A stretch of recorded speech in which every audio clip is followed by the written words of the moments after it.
కూతురు నిర్ణయాన్ని గౌరవించి టెంపుల్లో ఉన్న రూల్స్ని గౌరవిస్తూ నువ్వు రావాలి అంటే నువ్వు డిక్లరేషన్ ఇవ్వాలి అని చెప్పి ఆ పాపకు చెప్పి పాపతో డిక్లరేషన్ ఇప్పించి మరి దర్శనం చేసుకుని మరి వాళ్ళ అందరికీ కూడా ఒక ఆదర్శంగా నిలిచారు పవన్ కళ్యాణ్.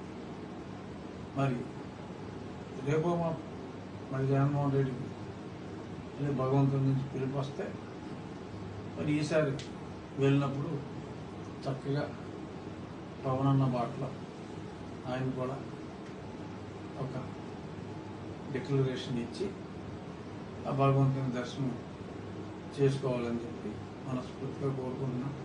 మొన్న ఏదో సుప్రీంకోర్టులో చిన్న కోర్టులో ఆర్గ్యుమెంట్స్ అప్పుడు రకరకాల డిస్కషన్స్ వస్తాయి. ఇల్లు ఎలకంగానే పండుగ అయిపోయినట్టు వీళ్ళందరూ సోషల్ మీడియాలో రెచ్చిపోయి ఏదేదో మాట్లాడుతుంది. రేపు మధ్యాహ్నం మళ్ళీ సుప్రీంకోర్టు సమావేశం అవుతుంది. డెఫినెట్గా నిజంగా ఎవరైతే ఆ కల్తీకి పాల్పడ్డారో ఆ వివరాలన్నీ ఇన్వెస్టిగేషన్ ఇక్కడ సిద్ధ చేస్తుందా లేకపోతే వేరే చేస్తారా, ఏది జరిగినా కూడా క్వాలిటీ తగ్గింది, భక్తులు నిరాశకు గురయ్యారు చాలా రోజులు అనేది నిజం. ఆ సత్యాన్వేషణలో మరి తెలిసిన విషయాన్ని చెప్పకపోతే అదొక దోషంగా ఉంటుంది. కాబట్టి మనోభావాలు దెబ్బతినకుండా అన్నీ ఇప్పుడు సజావుగా ఉన్నాయి. గతంలో జరిగిన తప్పుల్ని జరగనివ్వకుండా చూస్తామని చెప్పి సంప్రోక్షణ చేసి ఒక చక్కని భగవత్ సంకల్పంతో ఎప్పుడూ కూడా ఎటువంటి తప్పు జరగకుండా, అంటే జరిగిందనేది ఆయన మాట్లాడారంటే అవగాహన లేకుండా మాట్లాడే వ్యక్తి కాదు చంద్రబాబు నాయుడు. సో చూద్దాం, డెఫినెట్గా ఇక్కడి నుంచి ఏదైనా ఇక్కడి నుంచి లడ్డు అనేది ఏ ప్రసాదమైనా కూడా ఒక ఆ దేవాలయమే కాదు అన్ని దేవాలయాల్లోనూ కూడా ఒక చక్కటి సిస్టమ్స్ అన్నీ కూడా ప్రవేశపెట్టబడతాయి. తిరుమలలో ఉన్నాయి, ముందు నుంచి ఉన్నాయి, సిస్టమ్స్ ఉన్నాయి. అబరేషన్ అనేది ఎక్కడైనా ఉండొచ్చు. అలాగే మిగతా దేవాలయాల్లో కూడా తిరుమల అంత స్ట్రిక్ట్గా ఉండి, ఎందుకంటే మరి సనాతన ధర్మవాదుల్లో ఎక్కువ మంది ప్యూర్ వెజిటేరియన్స్ ఉంటారు కాబట్టి ఎవరి మనోభావాలు కూడా ఎక్కడ దెబ్బతినడానికి వీల్లేదు. అదే ఉద్దేశంలో పెద్దలు గౌరవనీయులు చంద్రబాబు నాయుడు గారు, పవన్ కళ్యాణ్ గారు అందరూ కూడా అదే ఉద్దేశంలో ఉన్నారు. కాబట్టి నో డౌట్ రాజకీయ నాయకుడికి మతానికి సంబంధం లేదు. అంటే మన రాజ్యాంగం ప్రకారం రాజకీయాలకి మతానికి సంబంధం లేదు. కానీ రాజకీయాల్లో ఉన్నది కూడా ఏదో మతానికి సంబంధించిన వ్యక్తులే. అక్కడ ఒక వ్యక్తిగా ఎస్ రాజకీయాలకి దేవుడికి సంబంధం లేదు, కానీ వ్యక్తులకి దేవుడికి సంబంధం. చిన్న డిఫరెన్స్ అయితే అర్థం చేసుకోవటం కొంచెం కష్టం. రాజకీయాలకి దేవుడికి సంబంధం, కానీ వ్యక్తులకి భగవంతుడికి సంబంధం ఉంది. కొందరు వెంకటేశ్వరుని సేవిస్తారు, కొందరు యేసుని సేవిస్తారు, కొందరు మొహమ్మద్ ప్రాఫెట్ సేవిస్తారు. ఏ నమ్మకం తప్పని ఎవరో అనుకోరు, వారి దృష్టిలో వారి నమ్మకం కరెక్ట్.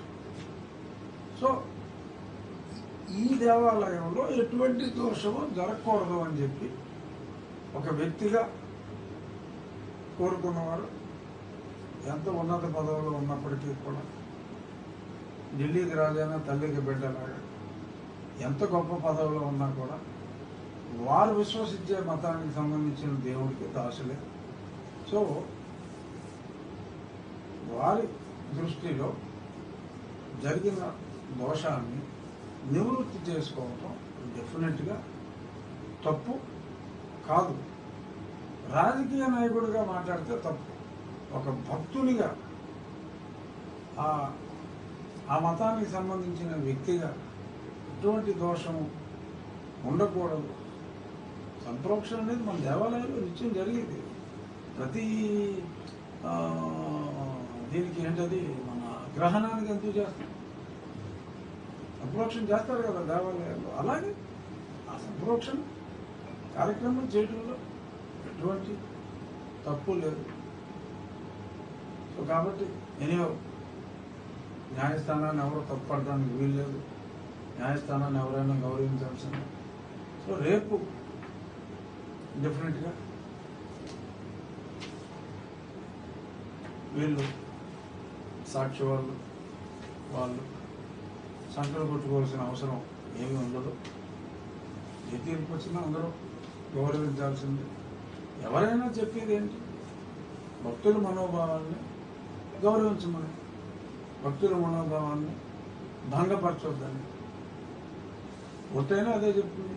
మా పెద్దలు చంద్రబాబు నాయుడు గారైనా అదే చెప్తారు.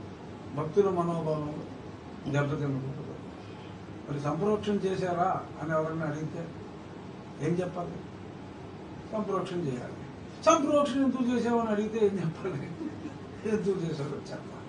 సో కాబట్టి అందరూ కూడా ప్రజల సెంటిమెంట్ దెబ్బతినకూడదనే చూస్తారు నిస్సందేహంగా. చంద్రబాబు నాయుడు గారు అయితే ఇంకా ఆచితూచి అడిగేస్తారు. రాజకీయ లబ్ధి కోసం ఎప్పుడూ కూడా ఎటువంటి అవకాశం వచ్చినా ఏం మాత్రం కూడా అడ్వాంటేజ్ తీసుకునే ప్రయత్నం చేయని ఒక మహోన్నత వ్యక్తిత్వం ఉన్న వ్యక్తి చంద్రబాబు నాయుడు గారు అని చెప్పి ఈ సందర్భంగా మరొకసారి తెలియజేస్తాను. Thank you. అందరికీ నమస్కారం. ముందుగా మహాత్మా గాంధీ గారి జయంతి సందర్భంగా ఈరోజు ఉదయం 3 ప్రాంతాల్లో మా నియోజకవర్గమైన ఉండి హెడ్ క్వార్టర్స్లో, అలాగే భీమవరం